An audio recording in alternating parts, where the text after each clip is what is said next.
S카드사는 마케팅 효과를 극대화하기 위해 다양한 특성을 지난 소비자들을 대상으로 소비자들의 소비 성향 및 상품 구매 행동 혹은 라이프스타일 유사성에 근거해 소비자군을 분류하였더니 군집 내 고객들 간에는 고도로 유사한 특징을 보인다는 사실을 알아냈습니다. 이와 같은 결과를 활용해 맞춤형 마케팅을 하는 데 활용하고 매출을 크게 향상시키는 효과를 가져왔다고 합니다. 명확한 기준이 존재하지 않거나 기준이 정해지지 않은 상황에서 어떻게 유사한 고객들을 그룹핑할 수 있었을까요? 이번 시간에는 군집화를 포함하는 머신러닝 알고리즘인 비지도 학습에 대해 알아보도록 하겠습니다.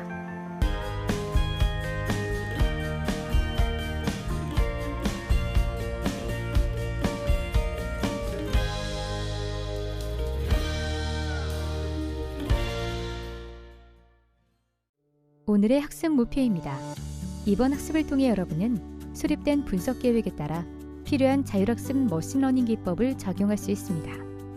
또한 개체수 추계하기나 대상자 세분화 등의 분석 목적이 주어진 경우 이의 문제 해결을 위해 다양한 군집화 기법을 적용해보고 최적의 군집화 기법을 선정하여 적용할 수 있습니다.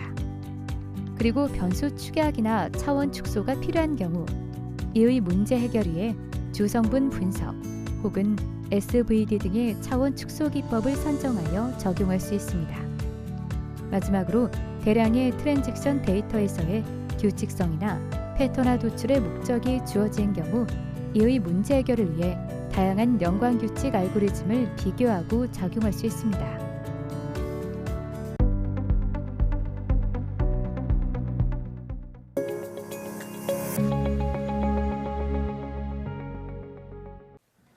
자, 이번 시간에는 자율학습 혹은 비지도 학습 머신러닝 기법에 대해서 알아보도록 하겠습니다. Unsupervised Learning이라고 불리는 자율학습 혹은 비지도 학습 머신러닝 기법이란 데이터 세트에 반응 변수 값이 없이 독립 변수 혹은 설명 변수들에 대한 데이터만 주어져 있는 경우 적용할 수 있는 머신러닝 기법들입니다. 독립 변수들과 연관되어 있는 반응 변수가 없기 때문에, 즉 데이터에 대한 정답이 없기 때문에 무엇을 좀 예측을 한다라기보다는 주어진 데이터에서 내재된 어떤 특정한 패턴이나 알려져 있지 않은 지식을 좀 발견하는 것이 목표라고 할 수 있겠습니다.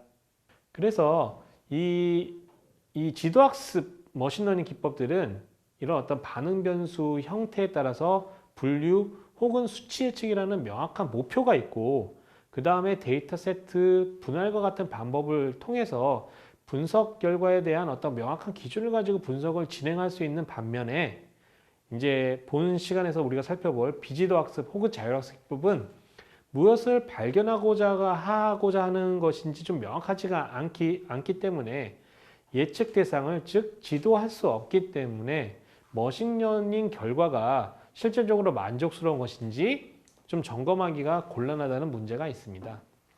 이런 어떤 비지도 학습 머신러닝 기법은 분석의 목적 및 알고리즘에 따라서 유사한 개체나 사람들을 그룹을 짓는 군집 혹은 클러스터링, 그 다음에 주어진 변수 세트를 효과적으로 설명 가능한 더 적은 수의 대표적인 변수로 요약, 축약하는 차원 축소 기법, 디멘전 리덕션 등과 같은 기법 등이 있습니다.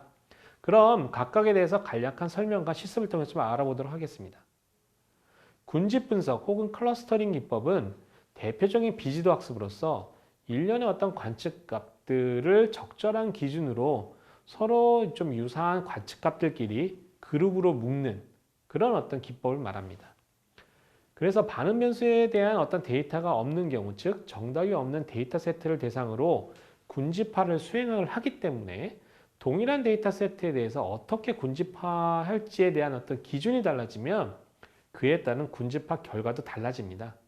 그래서 이와 같은 군집 분석에서는 데이터를 어떠한 기준으로 그룹화하는지가 중요한데요. 일반적으로는 각 데이터 간의 유사성을 기준으로 군집을 구성을 하게 됩니다. 그래서 군집화의 대원칙은 아주 간단합니다. 먼저 한 군집 내에서 데이터는 서로 유사하게, 그 다음에 서로 다른 군집 간의 데이터들은 상이하도록 군집화를 진행을 해야 된다는 점입니다. 즉 정의된 데이터 간의 어떤 유사도에 근거해서 집단 내의 동질성과 그 다음에 집단 간의 이질성을 최대화하는 방법이라고 간단하게 정리할 수 있을 것 같습니다. 그래서 많은 분들이 비지도 학습에서의 군집화와 지도 학습의 분류를 좀 혼동하고 계시는데요. 지도 학습에서의 분류를 위한 머신러닝에서는 반응 변수라는 레이블 혹은 정답이 주어져 있는 상태에서 해당 반응 변수, 변환 변수의 범주 속성으로 분류되는 개체를 유사성이나 다른 기준으로 판별하는 데 목적이 있다면 군집 분석은 그 반응 변수가 없는 상태에서 그냥 그 주어져 있는 어떤 관측지에 유사한 어떤 특성을 가진 개체들끼리 그룹화한다는 점에서 좀 다르다고 볼 수가 있습니다. 군집 분석은 데이터들에 존재하는 유사성 혹은 비유사성에 근거해서 데이터를 구분하는 특성으로 인해서 매우 다양한 영역에서 활용될 수가 있는데요. 군집 분석이 주로 활용되는 분야에 대한 대표적인 예시를 몇 가지를 들면 질병 및 환자 특성에 따른 어떤 유사 그룹화, 그 다음에 개체 유사성에 근거한 문서를 분류한다던가 아니면 금융 분야에서 잘 알려진 군집 이해의 사용 패턴을 식별한다. 즉 신용카드 사기 아니면은 보험카드 과다 청구 이런 것들을 하는 방법이나 공학 분야에서 특히 이제 제조 과정에서의 어떤 이상치를 탐지한다던가 그 다음에 컴퓨터 네트워크에 비인가된 어떤 침입 등 비정상 행위를 탐지한다던가 등의 어떤 예시들이 있습니다. 이와 같은 예시에서 볼 수 있듯이 주로 유사한 사람들을 그룹화 혹은 세분화해서 비즈니스에 활용을 하거나 유사성 기반의 어떤 그룹화를 응용해서 역으로 이상 상황 등을 즉 특이점이나 비정상적인 패턴을 찾는 분야에서 좀 많이 활용되고 있다고 볼 수가 있습니다. 자, 군집 분석에 이제 클러스터링 알고리즘에 어떤 알고리즘들이 있는지 좀 알아보도록 하겠습니다. 일반적으로 데이터를 어떻게 그룹화하느냐에 따라서 계층적 군집 분석과 비계층적 군집 분석으로 구분을 합니다. 계층적 군집 분석은 모든 데이터 하나하나를 하나의 군집으로 구성을 한 다음에 유사도가 높은 군집들을 차례차례로 이제 결합을 해 나감으로 순차적으로 결합을 해 나감으로써 군집을 형성해 나가는 상향식 군집화 방식과 모든 데이터를 하나의 그룹으로 구성을 한 다음에 단계적으로 이렇게 분할해 나가는 하향식 군집화 방식이 있습니다. 계층적 군집 분석은 군집이 형성되어 나가는 과정을 정확하게 파악할 수 있는 장점이 있는 반면에 어떤 자료의 크기가 크면 분석하기 어려운 단점이 있습니다. 비계층적 군집 방법은 좀 일반적으로 구하고자 하는 군집의 수를 결정한 상태에서 군집의 중심에 가까운 데이터들을 하나씩 포함해 나가는 방식으로 많은 자료를 빠르고 쉽게 군집할 수 있다는 장점이 있으나 군집수를 미리 정해 주어야 되며 그 다음에 군집을 형성하기 위한 초기 값에 따라서 군집화 결과가 좀 달라지는 단점이 있습니다. 하지만 대부분의 어떤 비즈니스 실무 환경에서는 간편함, 그 다음에 계산의 편리성, 그 다음에 대용량 데이터를 빠르게 처리할 수 있다는 어떤 그 점에서 비계층적 군집 분석 방법이 주로 활용이 됩니다. 그래서 여러 비계층 군집 분석 알고리즘 중에서 자주 활용되는 K-민즈 혹은 K-평균 클러스터링 알고리즘에 대해서 좀 알아보도록 하겠습니다. K-평균 클러스터링 알고리즘은 주어진 군집수 K에 대해서 군집 내 데이터 간의 거리 제곱 합을 최소화하는 것을 목적으로 하여 데이터들 간의 유사도를 의미하는 어떤 거리 정보를 이용해서 전체 데이터 세트를 상대적으로 유사한 K개의 군집으로 나누는 비계층적 군집 알고리즘입니다. K평균 클러스터링은 개념이 좀 이해하기 쉽고 계산량이 다른 군집 분석 기법에 대해서는 비교적 적은 편이고 빅데이터 환경에서는 실행 속도가 좀 빠르다는 이유로 실무에서 가장 많이 활용되는 군집 분석이라고 볼 수가 있습니다. 그리고 또한 또 다른 비계층 군집 분석 기법들이 대부분의 이 K평균 클러스터링의 응용이나 변형이라고 해도 과언이 아닐 정도로 K평균 클러스터링이 그 군집 분석 기법에서 차지하는 비중이 매우 크다고 얘기할 수 있습니다. 하지만 장점만이 있는 건 아니고요. 노이즈나 이상치에 좀 민감하고 다음에 좀 살펴보시겠지만 무작위로 군집 중심점을 할당하는 문제가 있기 때문에 전역 최적화가 아닌 국소 최적화에 좀 빠질 우려가 있습니다. 또한 거리를 계산하기 위해서 부득이 데이터 개체들의 연속적인 어떤 연속형 변수인 경우, 데이터 개체들이 연속형 변수인 경우에만 본 알고리즘이 활용이 가능하다는 단점도 존재를 합니다. 그럼 K평균 클러스터링은 어떻게 수행해야 될지 좀 알아보겠습니다. 자, 알고리즘 수행 방법은 다음과 같습니다.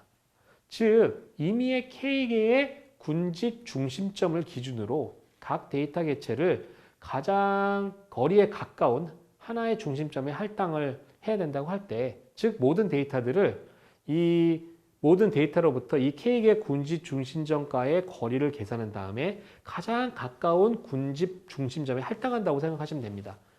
그래서 이렇게 되면 모든 데이터에 대해서 모든 데이터들은 임의의 하나의 어떤 그 중심점에 할당이 된다고 볼 수가 있을 텐데요. 동일한 중심점에 할당된 데이터 개체들의 집합을 하나의 군집으로 구성을 하게 되면 일단 K개의 중심점이 있기 때문에 K개의 군집이 구성이 됩니다. 이후 각 군집의 그 중심점을 방금 구성이 됐죠. 그죠? 그 구성된 군집별 데이터 개체를 이용해서 그 중심점을 다시 계산합니다. 그러면 다시 새로운 K개의 군집 중심점을 또 산정을 하게 되고요. 그럼 새로 도출된 군집 중심점을 기준으로 다시 또 각 데이터 개체들에 대해서 가장 가까운 거리에 위치한 또 새로운 하나의 중심점에 할당을 하게 됩니다. 그럼 이렇게 되면 또 새로운 중심점을 기준으로 또 새로운 K개의 군집이 구성이 되겠죠. 그래서 이와 같은 과정을 계속 반복을 하게 되는데 언제까지 반복을 하게 되느냐? 군집 구성의 변동이 없을 때까지. 다른 얘기로 보면 군집 중심점의 변동이 없을 때까지 이런 작업을 계속 반복을 하게 되는 아주 단순한 군집화 기법이라고 볼 수가 있습니다. 앞서 K평균 클러스터링 기법에는 몇 가지 약점이 있다, 단점이 있다라고 말씀을 드렸는데요. 그 중에서도 실제 그 분석 실행 시 군집 개수를 사전에 지정해야 우리가 계산을 시작할 수 있다는 점입니다. 문제는 몇 개의 군집수를 결정해야 좋을지 우리가 사전에 알기가 좀 어렵다는 점이 있다는 거죠. 그래서 앞서 군집 분석의 목적이 사전에 정보가 없는 상태에서 데이터를 통한 어떤 정보를 새로 발견한다는 성격이 좀 강하다고 언급을 드렸는데요. 이러한 상황에서 분석가가 적당한 군집수 K개가 과연 몇 개인지를 사전에 알기에는 좀 현실적으로 쉽지가 않습니다. 자, 그림에서 보시는 바와 같이 동일한 데이터 세트에 대해서 어떤 사람은 2개의 군집으로 구분하는 것이 좋다고 느낄 수도 있는 거고요. 어떤 사람은 4개 혹은 6개로 군집이 나눠지는 것이 좋다라고 판단할 수 있다는 게 사실은 좀 판단하기 어려운 문제죠. 즉 어느 것이 옳다라고 말할 수 있는 어떤 정답이 없다라는 게 이 군집화 알고리즘에서의 좀 어려운 점이라고 할 수가 있습니다. 다만 통상적으로 받아들여지는 군집화의 좋고 나쁨을 판단할 수 있는 몇 가지 기준들이 있긴 합니다.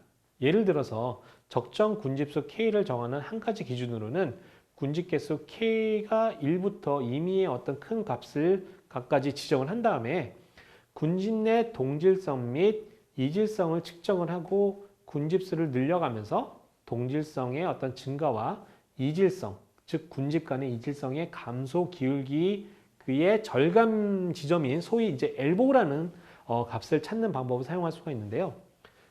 여기서 다시 한번 말씀을 드리지만 이렇게 제한된 군집수 K가 통계적으로 의미는 있어도 실제 분석 결과의 현실 적용에 유의미한지는 또 다른 문제고요.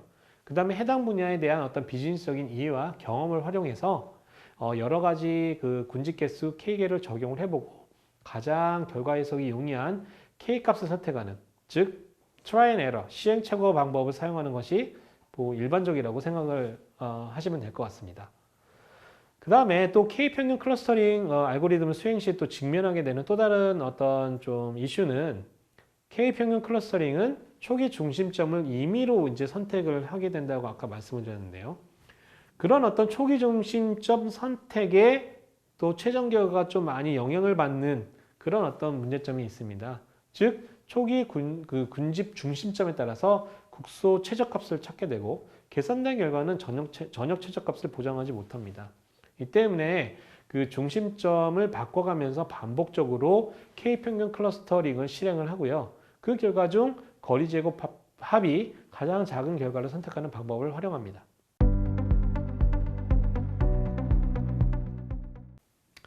자, 다음은 차원 축소 기법에 대해서 알아보겠습니다.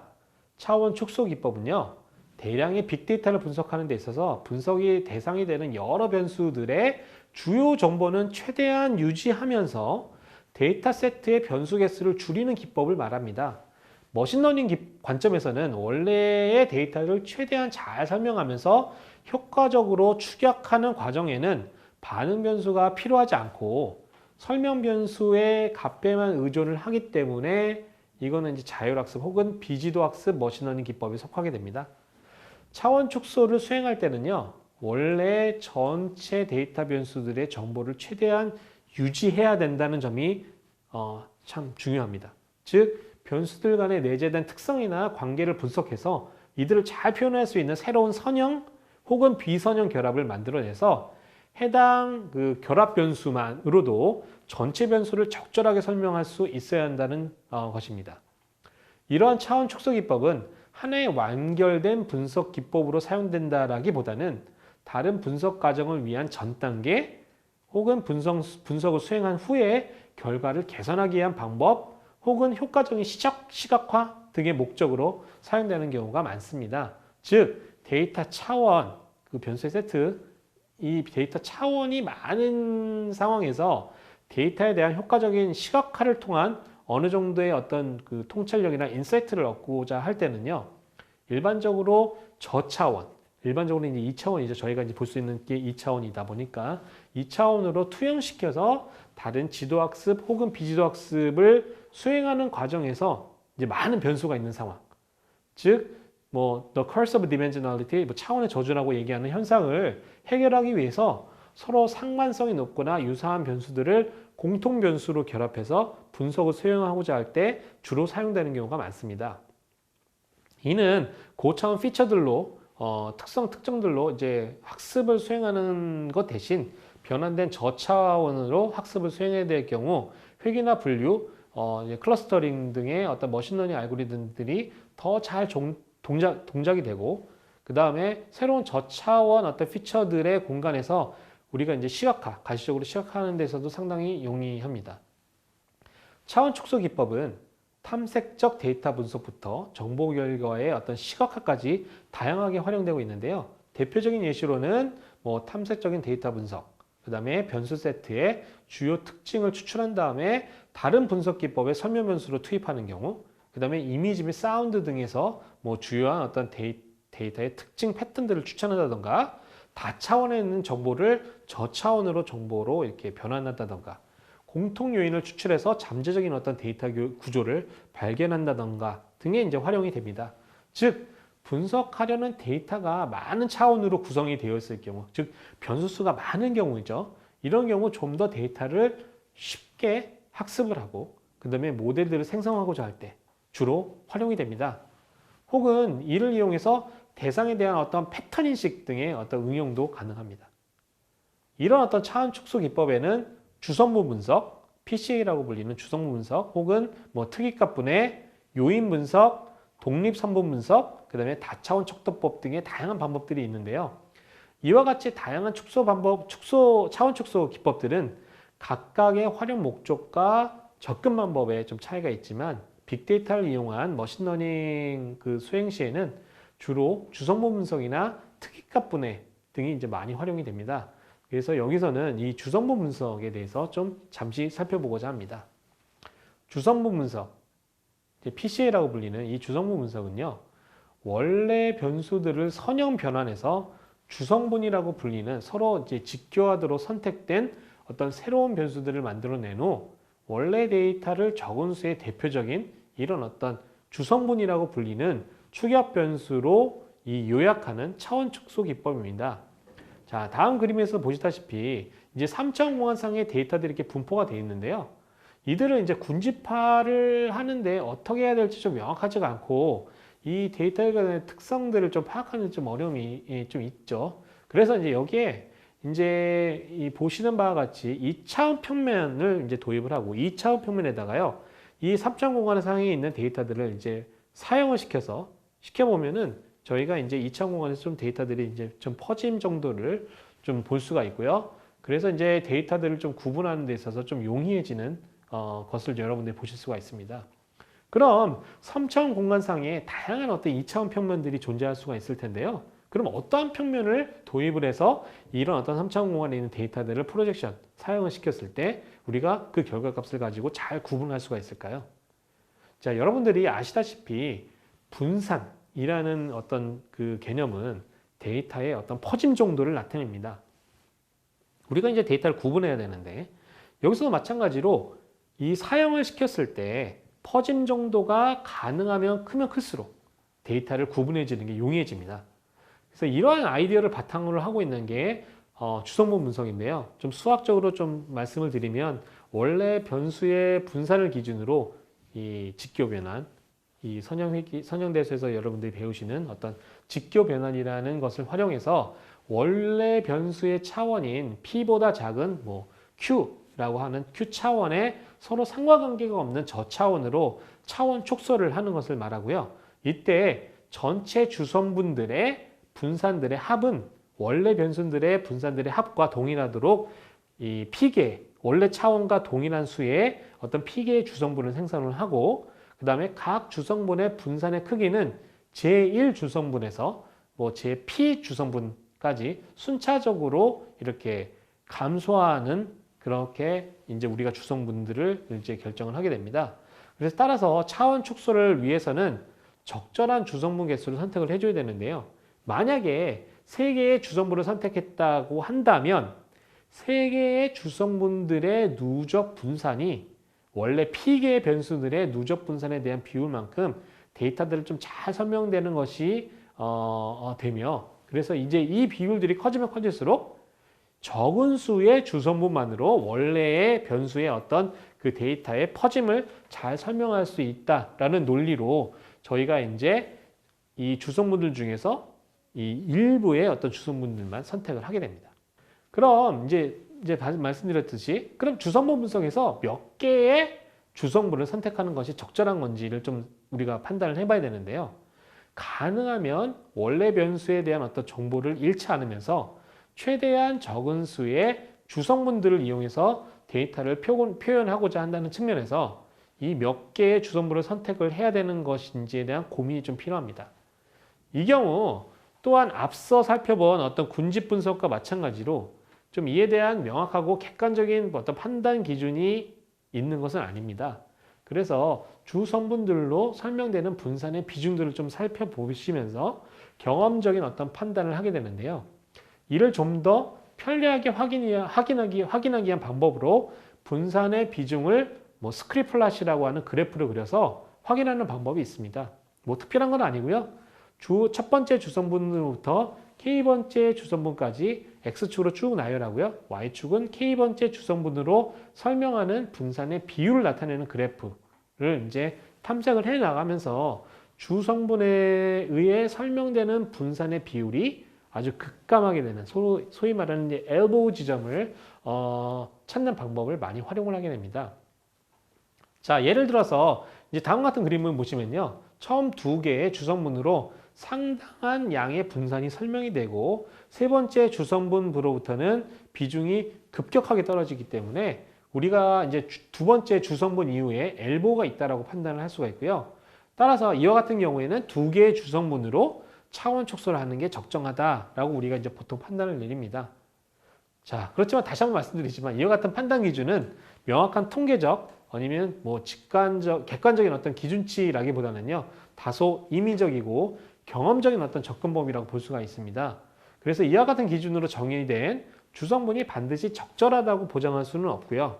따라서 주성분이 설명하고 있는 분산의 비율과 스크리플롯을 좀 통해서 대략적인 주성분들의 수를 결정을 하되 분석하고자 하는 목적과 데이터 세트의 특성을 고려해서 최종적인 분석가가 최종적인 판단을 하셔야 합니다.